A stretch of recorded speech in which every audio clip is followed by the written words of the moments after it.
I think so. Alright, here, so we're recording. There's been this creeping problem that has, until recently, been unaddressed by major corporations worldwide. But I can't begin talking about the problem without first addressing the basics behind it. So bear with me for a bit. Although peanuts obviously carry the name nut, they are in fact part of the legume family, which makes little sense considering that the legume family is comprised of things like beans and lentils and soy and vanilla. Unlike their true nut counterparts such as walnuts, almonds, or cashews, which develop on trees, the peanut grows underground. So where does this legume nut thing grow?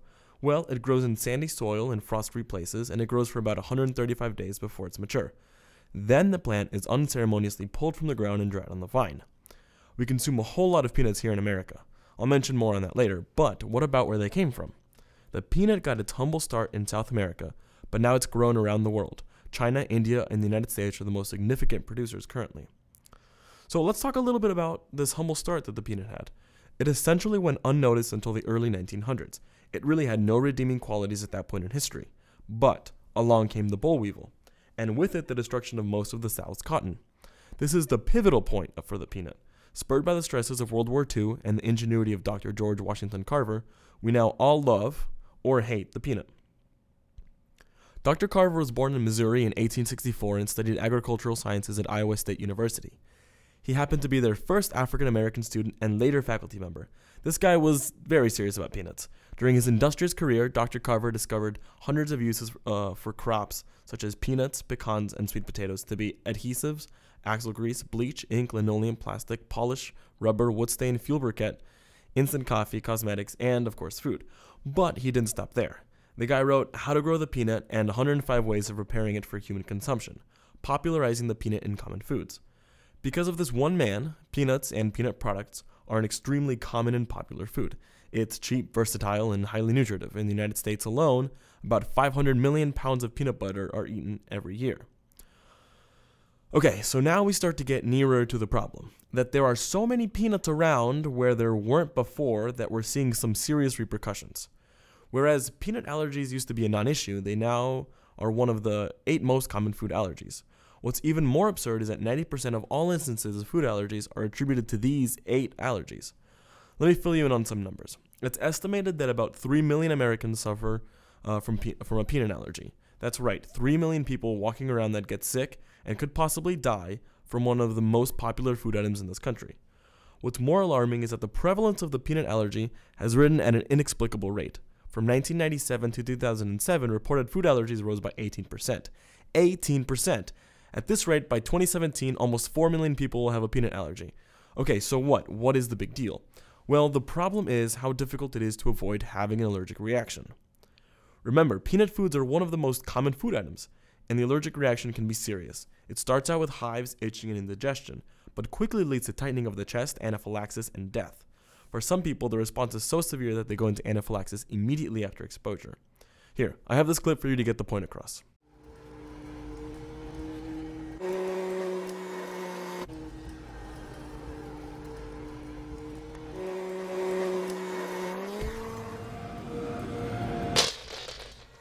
Think about this. Annually, 34.5 million metric tons of peanuts are produced. In empirical units, this works out to be 190,188 blue whales. These peanuts are processed in many of the same plants that make non-peanut foods, so therein lies the problem. Along comes the FDA. Here's a group that's sole purpose is to watch out for the health of consumers by mandating things left and right. In 1938, they mandated that food products had to declare each ingredient by its common name. But traces of allergens are now common in food items and are not part of the ingredients. So the FDA stepped up again in 2004. The Food Allergen Labeling and Consumer Protection Act mandated that food labels had to list all major food allergens as the FDA saw fit. Okay, so problem solved. It was that easy. But the thing is, it's not. As you can imagine, it's not quite how it works. Companies have to ensure that their product isn't contaminated. And there's no industry that this matters to most than the peanut butter industry. So how do companies make sure that what they're reporting is accurate? In order to make sure that their food contains precisely what they say it does, companies must test their product and then test again. Tests must be accurate, fast, cheap, and simple for companies to utilize them. But what is the best method? Well, one possible method is an ELISA, an enzyme-linked immunoabsorbent assay. commonly called an ELISA, is a biochemical method used to detect the concentration of an analyte in fluid by using antibodies to fix the analyte to a test strip for detection. ELISAs come in a variety of different flavors, but the general procedure goes something like this. Antibodies are fixed to a well. The sample containing an unknown amount of analyte is dissolved in solution and then introduced to the well. As the molecules diffuse throughout the solution, some sample binds to the antibodies along the wall and become fixed to the well. Lastly, a color changing step is used to visualize and qualify the results. The good and bad news is that the body does respond to the peanut allergy with antibody. This means that the body has a very high affinity to bind the allergens, which in turn induces the allergic response, but it also means that any test developed with this antibody will have an equal affinity. So now we're left with the pressing question: is the test fast and efficient enough? Let's make a couple assumptions for the test. Let's say that initially the solution containing the antigen is well mixed, and that the surface area of the container is chock full of antibodies. Because of the high affinity of the antibodies to antigen, the antigens of the surface will immediately bind. So it's fair to say that, and in fact the models prove that, the amount of antigen at the surface is zero a short time after introduction. So now what has to happen is that the rest of the antigen in solution has to diffuse to the surface of the container. Let's talk a little bit about diffusion.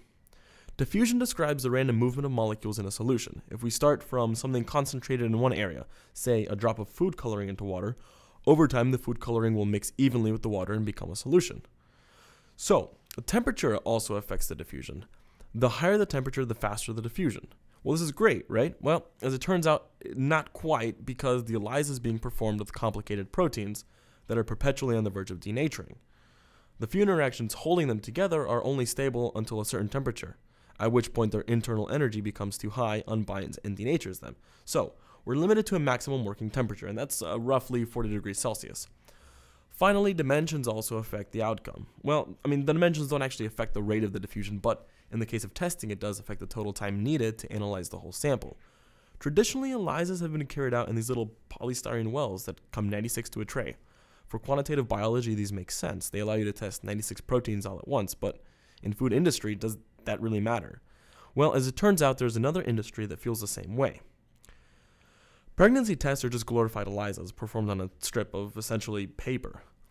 So, okay, let me back up for a second here. If you're confused about the relevance to the real world, then that's my fault.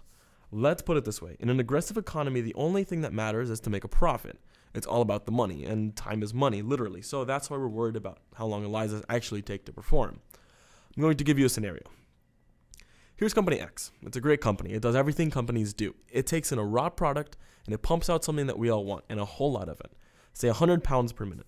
It has one problem, though. Just one tiny problem. It makes two products. One of these products has nothing to do with peanuts at all. And the peanut allergites, the people allergic to peanuts, love it. The other product that they make, though, is peanut butter. The dreaded peanut butter that the peanut allergites love to hate. So, due to this diffusion business, some of the peanut particles in the air find their way to the non-peanut food and mix in. And all of a sudden, we have a huge problem unless Company X can prove, without a shadow of a doubt, that the non-peanut product has no peanuts. So, they test a sample of their product, and the situation gets hairy. Let's say the test takes 20 minutes to perform, and the test comes back positive. Well, during the time it took to run the test, the company produced 2,000 pounds of product that can be contaminated. So that's 2,000 pounds of product wasted, which in the end means a lot of profit wasted. So that's a big deal. All right, I've convinced you that this matters. So let's take a look at some of the results. We're using legitimate concentrations and real binding, unbinding, and diffusion coefficients for these models. In these models, the darker it is, the lower the concentration. Black is a concentration of 0. The first one is all about volume to surface area ratio. So we took two geometries with equal volumes, so equal amount of stuff inside.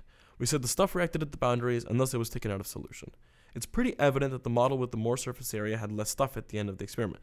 But in case you're not convinced, the model with 22% more surface area bound 18% more mass in the same amount of time. Now let's consider the effect the temperature had on the test. We ran one model at 20 degrees Celsius and another model at 40 degrees Celsius. Same parameters otherwise. No surprise there, the higher the temperature, the more stuff was taken out of solution. This particular change of temperature resulted in 11% more mass bound in the same amount of time. Finally, for the forward and reverse reaction coefficients, we used the best possible case compared to the worst possible case for antibody binding, and found that there was only a difference of 8% more mass bound in the best case scenario as compared to the worst. The truth is, though, that these coefficients can't be changed, so the worst case scenario is really not that bad at all. So, after all this modeling and changing parameters, what is the outcome? Well, one thing's for sure, testing for peanut allergens in the conventional polystyrene wells is not feasible. Without stirring, and at the minimum detection limit of 5.38 nanomolar concentration, an ELISA would take hours to complete. The main problem arises in that the diffusion does not happen fast enough. If, however, a thin disk is used to minimize volume and maximize surface area, the results can be attained in as little as 10 minutes. In these 10 minutes, over a quarter of the total mass binds to the antibodies and can be resolved with the naked eye if a color analyte is used, which can be an allergen-marked antibody complex.